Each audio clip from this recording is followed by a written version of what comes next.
You ever heard the saying that everything is energy? Raise your vibration. Those are the things I would have told you in college when I was in my backpacking days. I admittedly didn't really have understanding of what it meant. But as I've deepened my understanding in the world of self-improvement, I really have come back to the fundamental truth that everything is energy. You don't manifest what you want because, let's face it, everyone wants more money, more happiness, more love, better relationships. You don't manifest what you want. The reality is you manifest who you are. And everything in your outer world is a reflection of what's on the inner world. Put another way, the energy and the vibration you're experiencing on a day-to-day. I want to be a bridge between some more esoteric spiritual knowledge and really practical, grounded self-improvement application. Because I'm telling you, for me, this one concept, I never saw the world the same way. Before I explain the secret chart I drew up for you and we deep dive, let's first talk about what is vibration and energy. Nikola Tesla said that if you want to know the secrets of the universe, think in terms of energy, frequency, and vibration. And what he was hinting at there is that everything vibrates. The material world is essentially an illusion. Now stay with me here. That desk you're watching me on right now, that phone, that computer, if you zoomed in at the very smallest quantum level, there's particles that are vibrating so fast, and at the quantum level, everything is essentially empty space and no matter.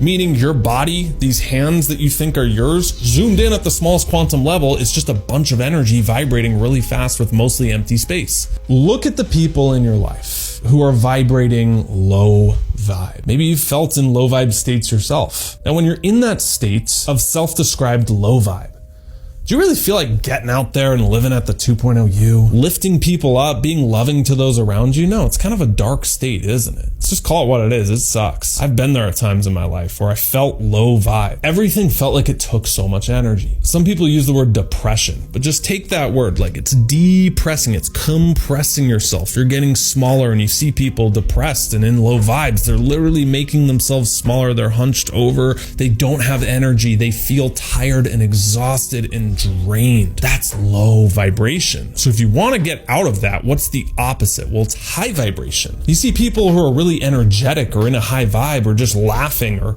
having a good time. Think of yourself like the best moment of your life. I'm willing to bet you were in such a high vibration, time went by faster, you were having more fun, it felt more like a true version of you. All success is finding out, okay, when were you high vibe? What were you doing? How can we tap into more of that consistently? And also, what were you not doing? What are the things that suck you down and take away your energy, take away your vibration? Wouldn't it be great if there was some terminology or some visuals to explain this concept? Ooh, have I got the chart for you, my friend.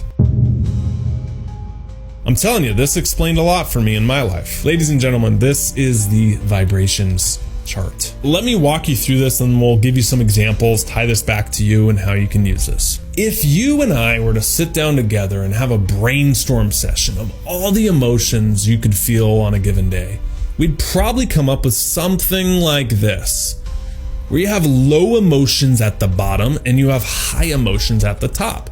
In short, you want to experience more of these: peace, joy, love, acceptance, courage, and we want to let go and release these: desire, anger, apathy, shame, and guilt. Let's not get into the science of how this chart came about. It's pretty intuitive when you just look at it. I'll order less of these, please, with a side of a lot more of that. These emotions we can label as high vibe.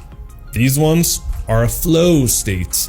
These ones are just getting by. They're kind of neutral. They're, I'll take it. It's better than this, which is suffering. Now, as you start to move up this emotional scale and tap into more of these high vibes, your energy starts to expand. Life starts to take on a bit of a different meaning, and the people around you, the colors are brighter, the flavors taste better. But when you're down here, your vision is so narrow focused. I mean, this sucks. So a very important point here is the process of raising your vibration is going from contracted, I call these 1.0 you, low vibe emotions, and working your way up through the inner work, through self-improvement, through believing in yourself, spirituality, through letting go, to higher ones up here. Here's what gets really cool. When you experience better emotions, you attract better people, better things, better opportunities, Like we said, you don't manifest what you want, you manifest who you are. That's right, getting it. This chart making sense so far?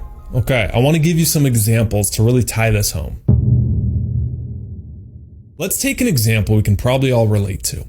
Getting out of a relationship. And let's just say you didn't do the dumping, you were on the receiving end of getting dumped. And let's just say the person cheated on you.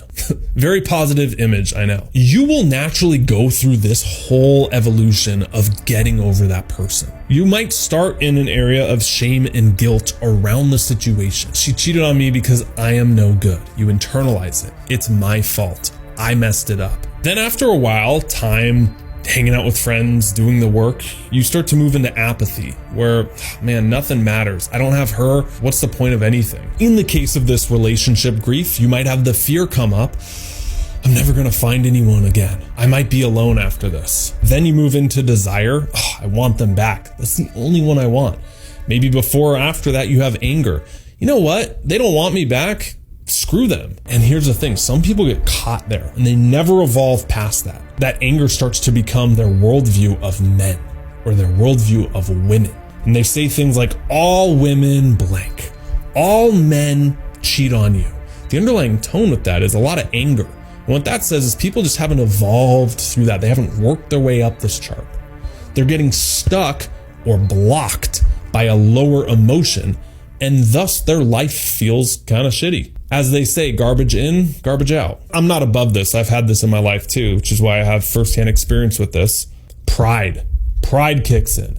Oh man, she left me. She doesn't want me back. Well, I'm going to show her. I'm going to get ripped. And then she'll know what she was missing. Maybe pride is, I didn't even want them anyway. Deep down inside, you're like, I miss her so much. But then a funny thing happens. If you allow yourself to let go, work through this, reflect, time is a good buffer for this. Eventually, you get into the spots of acceptance. You know what? She left me.